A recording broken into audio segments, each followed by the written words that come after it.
صدر اسٹیج حضرت علامہ مولانا نصیب احمد مصباحی صاحب قبلہ، دیگر رونق افروز علماء کرام، سامعین حضرات، السلام علیکم ورحمۃ اللہ وبرکاتہ۔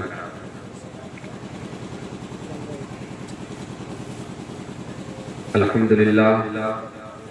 نحمده ونستعینه ونستغفره ونؤمن به ونتوکل علیہ ونعوذ باللہ من شرور انفسنا من سیئات اعمالنا من يهده الله فلا مضل له ومن يضلله فلا هادي له ونشهد ان لا اله الا الله وحده لا شريك له ونشهد ان محمدا عبده ورسوله۔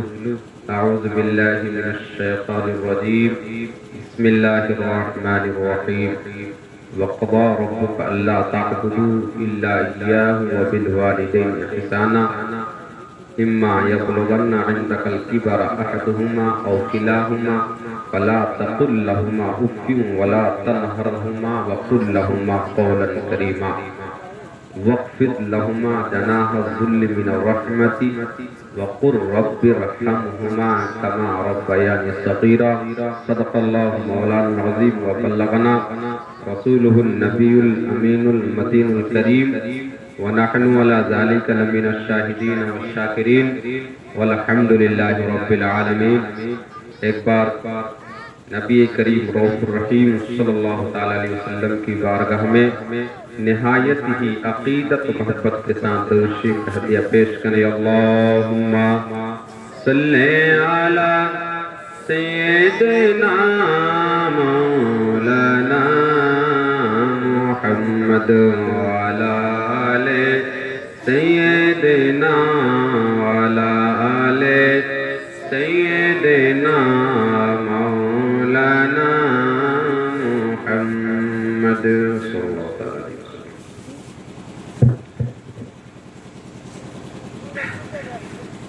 محترم حضرات،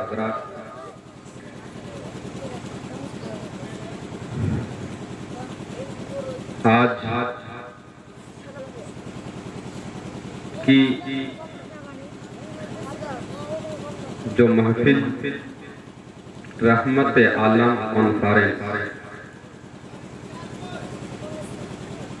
کا جو انعقاد کیا گیا ہے، سجایا گیا ہے، جس کے روح رواں حضرت علامہ مولانا نصیب احمد مصباحی صاحب ہیں، ہمارے کرم نواں، ان کا بہت بہت شکریہ کہ انہوں نے آپ کے سامنے کچھ عرض کرنے کا ہمیں موقع عنایت فرمایا۔ حضرات، میں تو ایسے بنگالی ہوں، بنگلہ بولتا بھی ہوں، ایسے کچھ نہیں، لیکن میں نے اپنا موڈ بنایا ہے کہ آپ چونکہ بنگالی نہیں ہیں، بنگلہ سنتے ہیں لیکن بنگالی آپ نہیں ہیں، نہ بنگلہ ابھی پڑھ رہے ہیں، پہلے پڑھ رہے تھے، ابھی نہیں سنتے ہیں نہ پڑھتے ہیں، صرف بولتے ہیں آپ لوگ۔ اسی لیے جو آپ کی زبان ہے اردو، میں اس میں کچھ سنانے کی کوشش کروں گا انشاءاللہ، مگر دھیان سے سنیے گا، آپ ہماری ہر بات کو سمجھیے گا۔ کیوں کہ میں آپ کے ذہن و دماغ کا، آپ کے مائنڈ کا، آپ کے سماج کا، آپ کے علاقہ کا خیال رکھ کے جیسی زبان استعمال اور ویوہار کرنا چاہیے ویسی زبان ہی میں استعمال کروں گا انشاءاللہ۔ میں نے آج چونکہ ایصال ثواب کی محفل ہے، ایصال ثواب کا مطلب ہوتا ہے ثواب پہنچانا، جو دنیا چھوڑ کر چلے گئے، جیسے کہ حدیث شریف میں آیا ہے، نبی کریم صلی اللہ تعالی علیہ وسلم ارشاد فرماتے ہیں، اذا مات الانسان انقطع عنہ عملہ، جب انسان دنیا چھوڑ کر چلے جاتا ہے، مر جاتا ہے، انتقال کر جاتا ہے، تو اب اس سے اس کے عمل کے دروازے بند ہو جاتے ہیں۔ نہ نماز پڑھ سکتا ہے، نہ روزہ کر سکتا ہے، نہ حج کر سکتا ہے، نہ زکوٰۃ دے سکتا ہے، نہ کسی کی مدد کر سکتا ہے، کچھ نہیں کر سکتا ہے۔ کچھ کرنا ہے کر لے افلاک کے سایہ تلے، ورنہ حشر تک سونا پڑے گا خاک کے سایہ تلے۔ مطلب یہ ہے کہ ہمیں جو یہ مختصر سی زندگی، تھوڑی سی جو زندگی ملی ہے، یہ میدان عمل ہے۔ یہی ہم کو نیکی اور بدی کی کھیتی کرنی ہے، اور نیکی اور بدی کی کھیتی جو کریں گے مرنے کے بعد قبر میں اور حشر میں اس کا ہمیں بدلہ ملے گا۔ اسی لیے دنیا سے جب چھوڑ کر انسان جاتا ہے، جب انسان کی روح جسم سے نکل جاتی ہے، تو اب انسان کوئی نیکی نہیں کر سکتا، نہ برائی کر سکتا ہے۔ اب وہ محتاج ہوتا ہے، اب وہ حاجت مند ہوتا ہے، ضرورت مند ہوتا ہے، اس کو ضرورت پڑتی ہے کہ اب میرے کوئی رشتہ دار میرے لیے کچھ کریں۔ اور اس کی ایک مثال، ایک مردار انسان کی مثال ایسی ہوتی ہے جیسے کہ ڈوبتا ہوا انسان، اس کو اگر تنکے کا سہارا ملتا ہے تو وہ اسی کو کافی سمجھتا ہے۔ اسی طور پر آپ جو بھی نیک عمل کریں گے اپنے مردوں کے لیے انشاءاللہ ضرور پہنچے گا اسے، اور اس کو اس کی وجہ سے راحت اور آرام ملے گا۔ اسی لیے نبی کریم صلی اللہ علیہ وسلم نے ارشاد فرمایا، اذا مات الانسان انقطع عنہ عملہ، جب انسان مر جاتا ہے ان سے عمل کے دروازے، ان کے عمل کے راستے بند ہو جاتے ہیں، مگر تین ایسا راستہ ہے، ان تین راستوں سے مرنے والے کو ثواب پہنچتا رہتا ہے۔ ان میں سے ایک یہ ہے کہ ہم نے نیک اولاد چھوڑی ہے، اپنی اولاد کو نیک بنایا ہے، نمازی بنایا ہے، شریعت کا پابند بنایا ہے، نیکی کرنے والا بنایا ہے، لوگوں کی مدد کرنے والا بنایا ہے۔ تو نیک اولاد جو بھی نیک کام کرتی رہے گی، مرنے کے بعد اس کے باپ ماں کو اس کا ثواب پہنچتا رہے گا۔ یہ ایک راستہ ہے آخرت کی تیاری کا، ایک راستہ ہے۔ میں نے اسی لیے ایسا ٹاپک لیا ہے جس کی ہمارے سماج کو ضرورت ہے، ہمارے علاقہ کو اس کی ضرورت ہے۔ وہ یہ ہے عظمت والدین۔ باپ اور ماں کا مقام اللہ کے نزدیک کتنا بڑا ہے، اس کی پوزیشن کیا ہے، اس کا رتبہ کیا ہے۔ ایک اولاد اپنے باپ ماں کے لیے کیا کر سکتا ہے اور کیا کیا ذمہ داری ہے، ان چیزوں کو مختصر اور تھوڑے سے وقت میں آپ کو سننا ہے انشاءاللہ۔ آپ سب سے پہلے آئیے قرآن کریم کے سورہ بقرہ آیت نمبر 83 میں اللہ فرماتا ہے، وَإِذَا أَخَذْنَا مِيثَاقَ بَنِي إِسْرَائِيلَ لَا تَعْبُدُونَ إِلَّا اللَّهَ وَبِالْوَالِدَيْنِ إِحْسَانًا وَأَقِيمُوا الصَّلَاةَ وَآتُوا الزَّكَاةَ۔ اللہ فرماتا ہے کہ اے مسلمانوں، اے انسانوں سنو، صرف تم سے ہی میں نے یہ عہد اور یہ وعدہ نہیں لیا ہے، بلکہ تم سے پہلے جو امت بنی اسرائیل تھی ان سے بھی یہ وعدہ لیا تھا کہ تم اللہ کو چھوڑ کر کسی کی عبادت نہیں کرو گے اور باپ ماں کے ساتھ اچھا سلوک کرو گے۔ اس کے بعد اللہ نے فرمایا کہ تمہیں نماز پڑھنا ہے، روزہ رکھنا ہے، زکوٰۃ دینا ہے۔ اس کا مطلب یہ ہے کہ اللہ نے اپنی عبادت کے ساتھ جس کی خدمت کو اللہ نے جوڑ دیا ہے وہ ہمارے باپ ماں۔ دنیا میں ظاہری طور پر ہماری پرورش کرنے والے ہمارے باپ ماں ہیں، ظاہری طور پر دنیاوی طور پر سب سے بڑا سہارا ہمارے باپ ماں، ہمارے والدین ہیں، جس کے بارے میں اللہ نے فرمایا کہ پہلے امت سے بھی وعدہ لیا تھا کہ باپ ماں کے ساتھ اچھا برتاؤ کرنا ہے، حسن سلوک کرنا ہے، ان کی خدمتیں کرنی ہے، ان کے لیے نچھاور ہونا ہے، ان پر اپنے روپے پیسے کو لوٹانا ہے، خرچ کرنا ہے۔ پھر آئیے سورہ نساء 5ویں نمبر پارہ کہ آیت نمبر 36 میں اللہ ارشاد فرماتا ہے وَاعْبُدُوا اللَّهَ وَلَا تُشْرِكُوا بِهِ شَيْئًا وَبِالْوَالِدَيْنِ إِحْسَانًا وَبِذِي الْقُرْبَى وَالْيَتَامَى وَالْمَسَاكِينِ وَالْجَارِ ذِي الْقُرْبَى وَالْجَارِ الْجُنُوبِ وَالصَّاحِبِ بِالْجَنبِ وَابْنِ السَّبِيلِ وَمَا مَلَكَتْ أَيْمَانُكُمْ إِنَّ اللَّهَ لَا يُحِبُّ مَنْ كَانَ مُخْتَالًا فَخُورًا۔ اللہ فرماتا ہے کہ اے لوگو، اے مسلمانوں، تم اللہ کی عبادت کرو، وَبِالْوَالِدَيْنِ إِحْسَانًا، باپ ماں کے ساتھ اچھا سلوک کرو، اچھا برتاؤ کرو، اللہ حکم ہمیں دے رہا ہے۔ وَبِذِي الْقُرْبَى، اور اپنے رشتہ داروں سے بھی اچھا برتاؤ کرو۔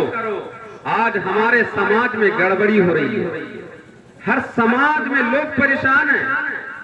بھائی بھائی سے پریشان، پڑوسی پڑوسی سے پریشان، بھائی بہن سے پریشان، باپ ماں سے پریشان۔ کیوں؟ اس کی اصل وجہ یہ ہے کہ ہم نے قرآن کو نہ پڑھا ہے نہ سمجھا۔ ہمارے نبی کریم صلی اللہ علیہ وسلم نے ارشاد فرمایا ترکت فیکم ثقلین لو انکم تمسکتم لم تضلوا ابدا، کتاب اللہ کے نبی فرماتے ہیں کہ اے لوگو، تمہارے درمیان میں نے دو عظیم اور دو بڑی چیز چھوڑی ہے، اور ان میں سے اگر ان دونوں چیزوں کو مضبوطی سے تھامے رہو گے تو کبھی گمراہ نہیں ہوگے، کبھی فتنہ میں نہیں پڑو گے، کبھی فساد میں نہیں پڑو گے، کبھی جھگڑے میں نہیں پڑو گے، کبھی پریشانی میں مبتلا نہ ہوگے۔ ان میں سے پہلی چیز یہ ہے کہ کتاب اللہ، اللہ کی کتاب قرآن ہے۔ قرآن کو اگر ہر مسلمان پڑھ لے، ہر مسلمان مرد اور عورت اپنے بچے کو قرآن پڑھا لے اور سمجھا دے، بچپن میں جیسی بولی سیکھے وہ، اپنے بچے کو اگر آپ قرآن پڑھا دیں گے، انشاءاللہ آپ کا بچہ بڑے ہونے کے بعد آپ کے مقام کو پہچان پائے گا۔ قرآن اللہ کا دیا ہوا نیم اور قانون ہے، انسانی زندگی گزارنے کا ایک لائحہ عمل، نمونہ عمل اور نمونہ زندگی ہے، جس کو بنگلہ میں سنویدھان کہتے ہیں۔ یہ قرآن، مگر سب سے دکھ کی بات یہ ہے کہ ہم مسلمانوں میں سے کچھ ہی لوگ قرآن پڑھے ہوتے ہیں، جس کی وجہ سے قرآن میں 6666 آیتیں ہیں، اور یہ اتنے سارے انسانی زندگی گزارنے کے نیم اور قانون ہیں، طریقے ہیں، یہ آرٹیکلز ہیں، یہ دھارے ہیں، جن کو اگر سمجھ جائے گا اس انسان اور مسلمان تو کبھی کسی کا دل نہیں دکھائے گا، کبھی کسی کو تکلیف نہیں پہنچائے گا۔ اللہ فرماتا ہے وَبِذِي الْقُرْبَى وَالْيَتَامَى وَالْمَسَاكِينِ، یتیم کے ساتھ بھی اچھا سلوک کرو، مسکین کے ساتھ بھی اچھا سلوک کرو، وَالْجَارِ ذِي الْقُرْبَى وَالْجَارِ الْجُنُوبِ۔ یہاں غور طلب بات یہ ہے، اللہ فرماتا ہے کہ تمہارے پڑوسی دو طرح کے ہوتے ہیں، پڑوسی دو طرح کے ہوتے ہیں۔ ایک پڑوسی جو میرے گھر کے بغل میں کسی کا گھر ہے، ایک وہ ہے جو ہمارا رشتہ دار بھی ہے، اور ایک وہ ہے جو غیر رشتہ دار ہے، کہیں دور سے آ کر آپ کے گھر کے بغل میں گھر بنایا۔ ایک پڑوسی رشتہ دار ہوا اور دوسرا پڑوسی رشتہ دار نہیں ہوا۔ اللہ فرماتا ہے وَالْجَارِ ذِي الْقُرْبَى وَالْجَارِ الْجُنُوبِ، کہ جو تمہارا پڑوسی رشتہ دار ہے اس کے ساتھ بھی بھلائی کرو، اور جو دور کا کوئی پڑوسی آ کر تمہارے گھر کے بغل گھر بنایا ہے تو اس کے ساتھ بھی اچھا سلوک اور برتاؤ کرو، اس کے بھی عزت اور آبرو کی حفاظت کرو۔ ایک حدیث میں نبی کریم صلی اللہ علیہ وسلم ارشاد فرماتے ہیں اِنَّ مِنْ أَكْبَرِ الْكَبَائِرِ أَن تَزْنِيَ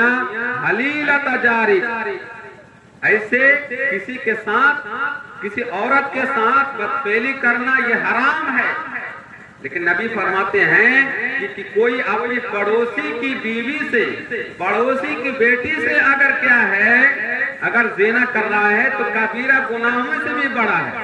بڑے گناہوں میں سے بھی بڑا ہے۔ کیوں؟ کہ اس کے عزت و آبرو کی حفاظت کرنا آپ کے ذمہ میں ہے اور آپ نے حفاظت نہیں کی، اسی لیے اور بھی زیادہ بڑا گناہ ہے۔ اب آئیے 15 نمبر پارہ سورہ اسراء، بنی اسرائیل بھی کہتے ہیں، اس کے آیت نمبر 23 اور 24 میں اللہ فرماتا ہے وَقَضَىٰ رَبُّكَ أَلَّا تَعْبُدُوا إِلَّا إِيَّاهُ بِالْوَالِدَيْنِ إِحْسَانًا۔ تمہارے رب نے یہ حکم سنا دیا، فیصلہ کر دیا۔ آپ سنیں گے ضرور، اور مجھے امید ہے کہ آپ سمجھ پا رہے ہوں گے، ہماری 100% سمجھ پا رہے ہوں گے، ہم کو امید ہے ہماری ماں بہنیں بھی سمجھ پا رہی ہوں گی۔ اللہ فرماتا ہے تمہارے رب نے یہ فیصلہ کر دیا اللہ تعبدوا الا اياه کہ اللہ کو چھوڑ کر کسی کی عبادت نہیں کرو، تینوں جگہ میں۔ وبالوالدین احسانا، اور اپنے باپ ماں کے ساتھ حسن سلوک کرو، مگر یہاں بہت ہی تفصیلی طور پر اللہ فرماتا ہے اما یبلغن عندک الکبر احدہما او کلاہما فلا تقل لهما اف ولا تنہرہما وقل لهما قولا کریما۔ اللہ فرماتا ہے کہ تمہارے باپ ماں جب بڑھاپے کو پہنچ جائیں، جب بڑھوا ہو جائیں، کمانے کے لائق نہ رہیں، ان کے اعضاء کام نہ کریں، وہ کھڑے نہ ہو پائیں، وہ سوچ سمجھ نہیں پائیں، کوئی فیصلہ نہیں کر پائیں، اے بیٹو ایسا جب موقع آ جائے، حدیث شریف ترمذی شریف کی حدیث ہے، مسلم شریف میں بھی یہ حدیث ہے، نبی پاک صلی اللہ علیہ وسلم ارشاد فرماتے ہیں رغمان کن ثم رغمان کن ثم رغمان کن قیل من یا رسول اللہ قال من ادرک والدیہ عندک الکبر احدہما او کلاہما ولم يدخل الجنہ۔ جس بیٹا نے اپنے باپ اور ماں دونوں کو یا ان دونوں میں سے کسی ایک کو بڑھاپے کی عمر میں پا لیا تو بڑا گولڈن چانس مل گیا، اسے بڑا سنہرا موقع مل گیا۔ اس کو اگر راضی کر لے گا اگر تو اللہ مل جائے گا، اس کو اگر خوش کر لے گا تو اللہ مل جائے گا۔ اور جو بیٹا بڑھاپے کی عمر میں اپنے باپ ماں کو پانے کے بعد جنتی نہیں ہو سکا، ایسا بیٹا ہلاک اور برباد ہو جائے، نبی نے فرمایا۔ اللہ فرماتا ہے جب تمہارے باپ ماں بڑھاپے کو پہنچ جائیں فلا تقل لهما اف ولا تنهرهما، اے بیٹو تمہارے باپ اور ماں کا جو مقام اور جو پوزیشن ہے، جو رتبہ ہے، تم جانتے ہو اللہ نے اتنا بڑا مقام کیوں دیا۔ باپ ماں کے حق کے بارے میں کسی نے سوال کیا، نبی نے فرمایا ہما جنتوں کا وناروں کا، اے بیٹو سن لو تمہارے باپ ماں تمہارے لیے جنت بھی ہیں جہنم بھی ہیں، اگر باپ ماں کو راضی کر لو گے خدمت کر کے تو تمہارے لیے جنت ہے، تم جنتی ہو گئے، اور اگر باپ ماں کو تم نے ناراض کر دیا، اپنے باپ ماں کو اگر تم نے روٹھا دیا، اپنے باپ ماں کو اگر پریشان کر دیا تو پھر کیا ہے، تم جہنمی ہو گئے۔ اللہ فرماتا فلا تقل لهما اف ولا تنهرهما وقل لهما قولا کریما۔ اے بیٹو جب تمہارے باپ ماں بوڑھے ہو جائیں، کبھی تمہارا کام تم بچپن میں ہو تو جب تم بچپن میں ہوتے ہو تمہارے باپ ماں تمہارے کتنے لاڈو پیار سے تمہیں پوستے پالتے ہیں، جب چوک سے گھر آ کر پہنچتے ہو تم، یا تمہارے باپ جب تمہارے گھر آ کر پہنچتے تھے تو معاملہ یہ ہے، وہ دور کی بات چھوڑو، اے جوانوں تم جب گھر جا کر پہنچتے ہو، تمہارا بچہ گھر میں ہوتا ہے تو جب تک تم چوک سے یا دکانوں سے کچھ اپنے بچہ کے لیے لے کر نہیں جاتے ہو تب تک تم اپنے کو احساس کرتے ہو میرا بیٹا جب میرے سامنے آئے گا اس کو کچھ نہیں دے پاؤں گا، اس کا دل کتنا دکھے گا، اسی لیے آپ ضرور کچھ لے جانے کا کم سے کم کچھ نہ کچھ ضرور لے کر جانے کی کوشش کرتے ہیں کہ میرا بیٹا خوش ہو جائے۔ مگر آپ نے کبھی سوچا ہے،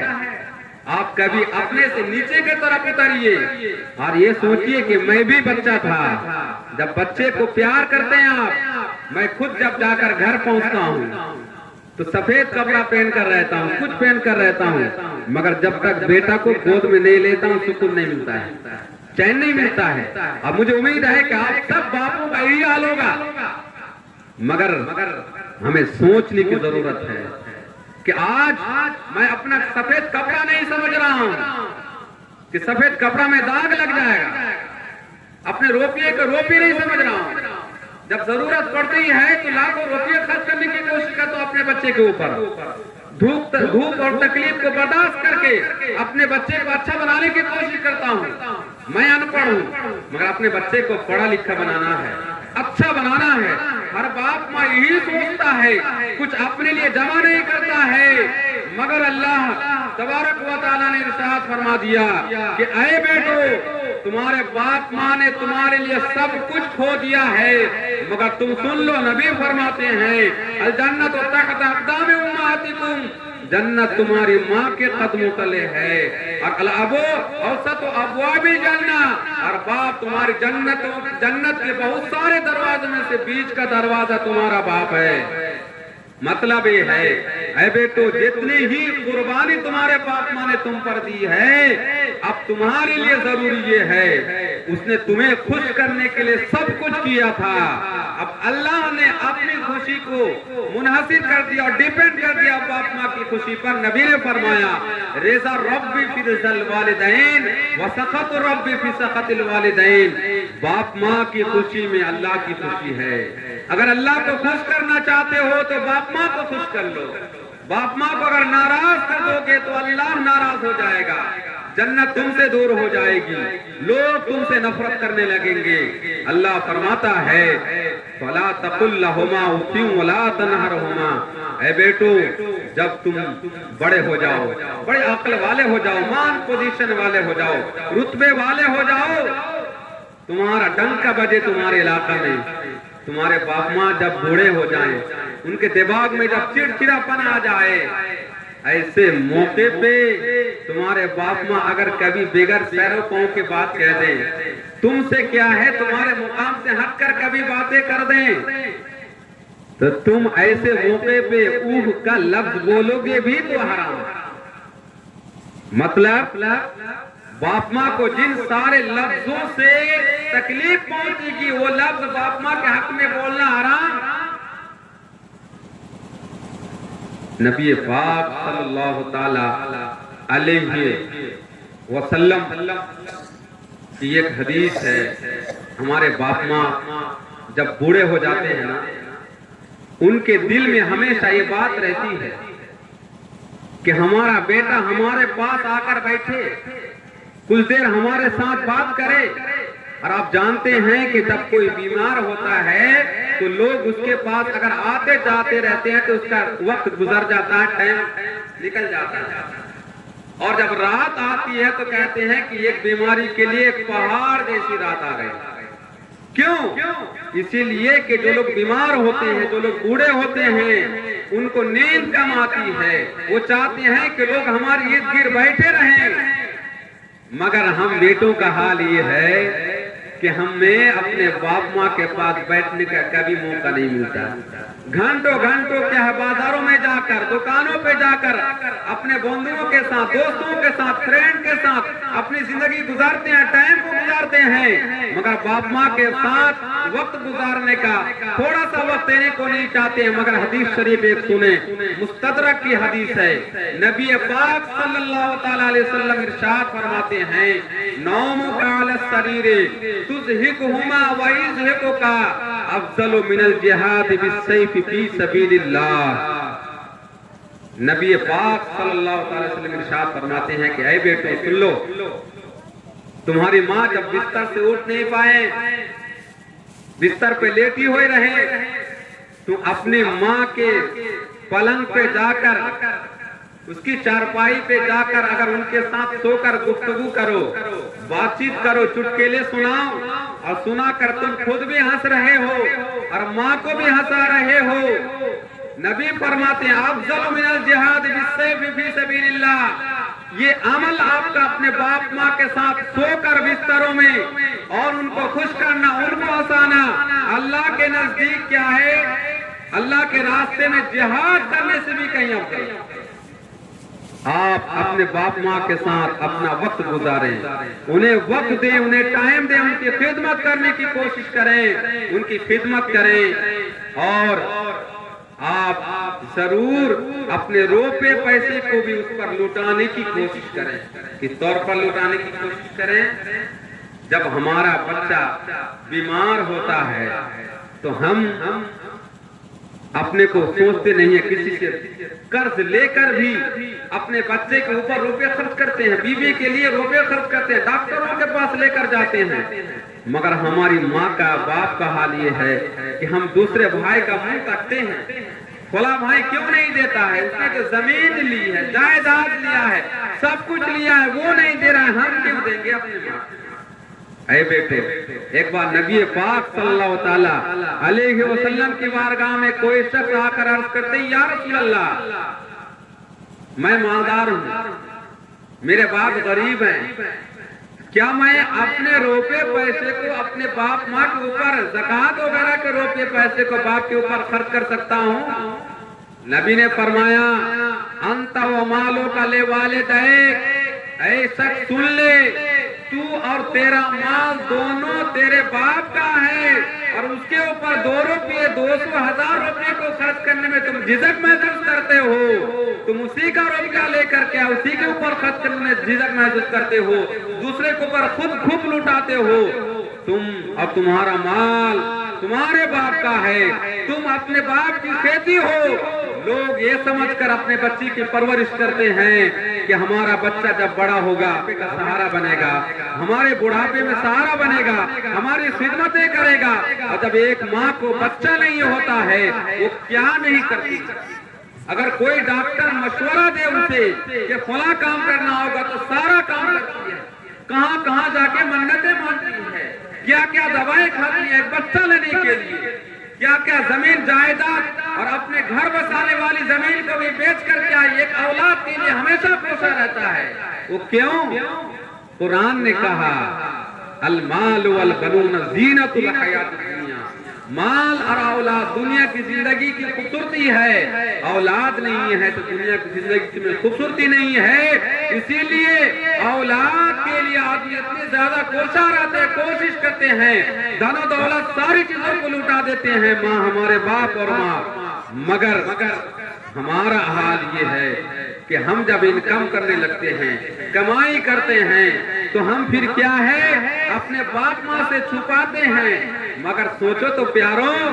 کہ تمہارے باپ ماں نے الگ سے کوئی بیلنس کیا ہے، بیلنس بڑھایا ہے، الگ سے کوئی اکاؤنٹ بنایا ہے، بلکہ تم ہی اپنے باپ ماں کا بینک بیلنس ہو، اکاؤنٹ ہو. اسی لیے جب بڑھاپے کو ان کو پہنچ جائے وہ تو تم پھر کیا ہے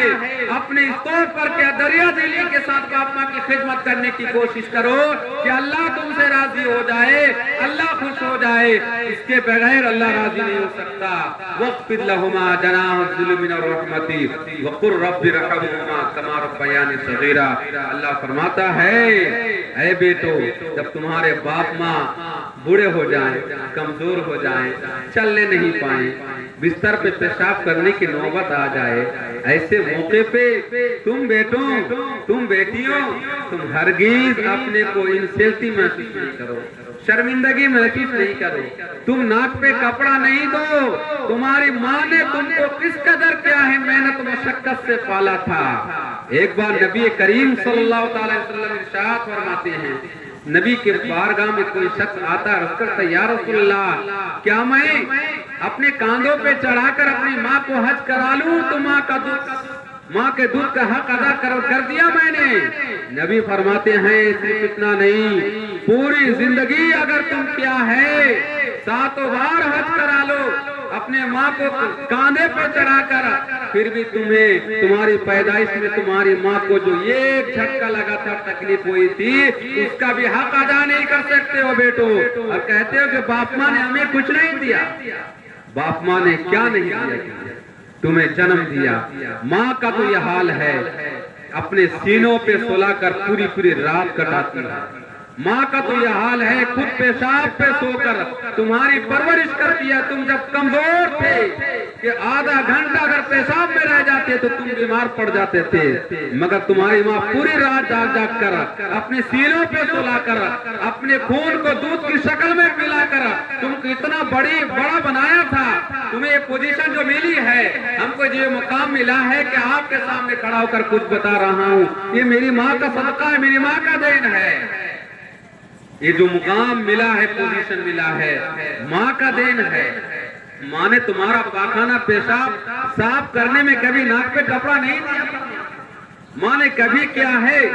خراب محسوس نہیں کیا تھا، بڑے شوق کے ساتھ تمہارا پیشاب صاف کر رہی تھی، بڑے کیا ہے شوق کے ساتھ تمہارے پاخانوں کو دھو رہی تھی۔ وہ میرا بچہ بڑا ہوگا، میرا بچہ جوان ہوگا، میرے بڑھاپے کا سہارا بنے گا، مگر ہمارا سماج کا اور ہمارا حال یہ ہو چکا ہے، ہمارے باپ ماں جب بوڑھے ہو جاتے ہیں، جب اس کو خدمت کی ضرورت پڑتی ہے تو بات یہ ہے کہ جب ان کو پکڑنے کی ضرورت پڑتی ہے کہ پیشاب پاخانے ہم پکڑ کر لے کر جائیں، اب بیٹا ہاتھ دیتا نہیں ہے کہ ماں کر رہا ہے، بیٹی ہاتھ نہیں دیتی ہے، بہو ایک طرف جاتی ہے، مگر سن لے اگر ایسے موقع پا کر اگر اپنے باپ ماں کو آپ راضی نہیں کر سکے تو نبی فرماتے ہیں ایسے بیٹے ہلاک ہو جائیں، برباد ہو جائیں۔ نعرہ تکبیر، نعرہ تکبیر، نعرہ رسالت، حضرت علامہ مولانا مفتی شمس الدین صاحب قبلہ مدد اللہ نورانی، نعرہ تکبیر، نعرہ رسالت۔ محترم سامعین حضرات، آپ کے پردھان بخشا صاحب، ہمارے ساتھی حضرت مولانا شمس الدین صاحب، اس کے علاوہ اس سے پہلے حضرت مولانا مفتی رفیق عالم صاحب، یہ سب ہم لوگ ساتھی ہیں، اکٹھا ہوئے ہیں آپ کو کچھ بتانے کے لیے۔ تو میں بتا رہا تھا کہ باپ ماں کے لیے اللہ فرماتا وَاخْفِضْ لَهُمَا جَنَاحَ الذُّلِّ مِنَ الرَّحْمَةِ وَقُلْ رَبِّ ارْحَمْهُمَا كَمَا رَبَّيَانِي صَغِيرًا۔ اللہ فرماتا ہے کہ اے بیٹوں، تمہارے باپ ماں جب بوڑھے ہو جائیں، جب ان کو خدمت کی ضرورت ہو، جب وہ چل نہیں پائیں، جب وہ کھا نہیں پائیں، جب تم ایک بار کھا نہیں پا رہے تھے، تمہاری ماں منہ میں کر کے بار بار کھلانے کی کوشش کر رہی تھی، تم نہیں کھا رہے تو پھر بھی کھلانے کی کوشش کر رہی تھی۔ جب تمہاری ماں بوڑھی ہوتی ہے اور کھانے کے بعد اگر پخانا وغیرہ کرنے کی بیماری ہو جاتی ہے، بیٹوں کا حال یہ ہوتا ہے کہ ماں کو کھانا نہیں دیتا ہے، باپ کو کھانا نہیں دے رہا ہے کہ پخانا کر دے گا۔ بیٹو کیا تم پخانا کرتے تھے پھر بھی تمہاری ماں کھلاتی تھی کہ میرا بیٹا سوکھ نہ جائے، اب تمہارا بیٹا کا حال یہ ہے کہ ماں پخانا کر دے گی تو اس کو دھوئے گا کون بار بار، اس لیے کھانے نہیں دے رہے، تمہاری ماں سوکھ کر کیڑے ہو جائیں تمہاری ماں کے بدن میں، کپڑا کمزور رہے، اللہ ناراض ہو جائے۔ اللہ فرماتا ہے وَاخْفِضْ لَهُمَا جَنَاحَ الذُّلِّ مِنَ الرَّحْمَةِ، اے بیٹو تم اپنے عاجزی انکساری کے ہاتھوں کو ان کی خدمت کے لیے بالکل بچھا دو، بالکل ہماتن ہو جاؤ، ان کی خدمت میں لگ جاؤ، کیونکہ ان کی خدمت میں اللہ راضی ہوگا، رسول راضی ہوں گے، جنت ملے گی۔ ان کو ناراض کر دو گے اللہ روٹھ جائے گا، نبی روٹھ جائیں گے، جنت دور ہو جائے گی۔ یہ ایک آیت کریمہ صرف آ جائیں، 21واں نمبر پارہ سورہ لقمان کی 14 نمبر آیت کریمہ اللہ ارشاد فرماتا ہے وَوَصَّيْنَا الْإِنسَانَ بِوَالِدَيْهِ حَمَلَتْهُ أُمُّهُ وَهْنًا عَلَىٰ وَهْنٍ وَفِصَالُهُ فِي عَامَيْنِ أَنِ اشْكُرْ لِي وَلِوَالِدَيْكَ۔ اللہ فرماتا ہے میں نے انسان کو یہ حکم دیا ہے کہ اللہ کی عبادت کرے اور اپنے باپ ماں کے ساتھ حسن سلوک کرے۔ یہاں میں خاص کر ماں کا ذکر کیا، حَمَلَتْهُ أُمُّهُ وَهْنًا عَلَىٰ وَهْنٍ، کہ اس کے ماں نے مشقت پر مشقت اٹھا کر اسے ڈھویا ہے، پیٹ میں 9 مہینہ یا 10 مہینہ تک جس پریشانی کو اٹھا کر ڈھویا ہے، لے کر چلی ہے، نہ اٹھ پا رہی تھی، نہ بیٹھ پا رہی تھی، نہ سو پا رہی تھی، نہ کھا پا رہی تھی، ہر طور پر پریشان تھی، جنم دینے میں الگ پریشانی، مگر ماں کے گود میں جب بچہ آ جاتا ہے ساری پریشانیوں کو بھول جاتا ہے۔ یہ ماں ہے جن کا دل سمندر ہوتا ہے، جس کی محبت اور ممتا کا کوئی جواب نہیں ہے، یہ ماں ہے، بیٹو اب تم بھی ویسی ہی محبت کرنے لگ جاؤ، قُلْ رَبِّ ارْحَمْهُمَا كَمَا رَبَّيَانِي صَغِيرًا، تم بھی ان کی خدمت میں لگ جاؤ اور اللہ کی بارگاہ میں دعا کرو کہ اللہ پروردگار عالم میرے باپ ماں پر ویسی شفقت فرما، رحم فرما، کرم فرما، جیسے کہ بڑے ناز نخرہ کے ساتھ، شفقت کے ساتھ، رحم کے ساتھ میرے باپ ماں نے مجھے پرورش کی تھی، ویسی ہی رحم فرما، ویسی ہی میرے باپ ماں پر بھی رحم فرما۔ اور تمہارے باپ ماں جب دنیا سے گزر جائیں، ایک بار صرف دنیا نہیں آخرت کا بھی معاملہ یہ ہے، باپ کو ماں کے ساتھ حسن سلوک کرنے کے بارے میں ایک حدیث ترمذی شریف کی حدیث ہے۔ ایک شخص نبی پاک صلی اللہ علیہ وسلم کے بارگاہ میں آ کر عرض کرتے ہیں، یا رسول اللہ انی اصبت ذنبا عظیما فہل من توبۃ، یا رسول اللہ میں نے بہت بڑا گناہ کر لیا، یا رسول اللہ کیا اللہ میری توبہ کو قبول کر سکتا کرے؟ نبی نے فرمایا فہل لک من ام، کیا تمہاری ماں زندہ ہے؟ اس نے کہا لا یا رسول اللہ میری ماں زندہ نہیں ہے۔ نبی نے فرمایا فہل لک من خالۃ، کیا تمہاری خالہ زندہ ہے؟ اس نے کہا نعم۔ نبی نے فرمایا فبرھا، تم اس کے ساتھ نیکی کرو، اس نے سلوک کرو، ان کی خدمت کرو، خالہ کی خدمت کرو گے تو اللہ تمہارے بڑے گناہ کو معاف فرما دے گا۔ ماں کے ساتھ اگر اس نے سلوک کرو گے، ماں کی خدمت کرو گے، انشاءاللہ تمہارے بڑے سے بڑے گناہ کو اللہ معاف فرما کر، تمہارے توبہ قبول فرما کر اللہ تبارک و تعالیٰ اپنا قرب عطا فرمائے گا، تمہیں دنیا میں بھی ترقی عطا فرمائے گا، اور مرنے کے بعد نعمت کی جگہ، عظیم نعمت کی جگہ جنت نصیب فرمائے گا اللہ۔ اس لیے باپ ماں کا فرمانبردار بنے، باپ ماں کا نافرمان نہ بنے، کیونکہ حدیث شریف میں آیا ہے لا يدخل الجنت عاق الوالدین، کہ باپ ماں کا نافرمان جنت میں نہیں جائے۔ باپ ماں کی خدمت کریں، باپ ماں کے مقام کو پہچانیں، پوزیشن کو پہچانیں، اور جب دنیا سے چلے جائیں وہ تو ان کے لیے آپ صدقہ جاریہ بن جائیں۔ اس کو دھیان دیں، جب باپ ماں ہمارے دنیا میں بھی رہیں تو اور دنیا سے جب چلے جائیں تو ان کے لیے صدقہ جاریہ بن جائیں۔ صدقہ جاریہ کہتے ہیں کہ جس سے انسان کو مرنے کے بعد بھی ہمیشہ ثواب ملتا رہے، صدقہ جاریہ سنتے ہیں۔ وہ یہ ہے کہ آپ نمازی بن جائیں، آپ نماز پڑھتے رہیں گے، آپ کے باپ ماں کو، مرے ہوئے باپ ماں کو ثواب ملتا جائے گا، آپ کی وجہ سے اللہ آپ کے باپ ماں کی بخشش فرما دے گا۔ آپ نماز پڑھیں گے، دعا کریں گے، نمازی میں جب اتحیات تشہد میں بیٹھتے ہیں اللہم اغفر لی ولوالدی، اللہ مجھ کو بھی بخش دے، میرے باپ ماں کو بھی بخش دے۔ آپ کی زندگی میں اگر ایک وقت کی نماز قبول اگر ہو گئی تو آپ کی بھی بخشش ہو جائے گی، آپ کے باپ ماں کی بخشش۔ اس لیے آپ کے باپ ماں جب دنیا سے چلے جائیں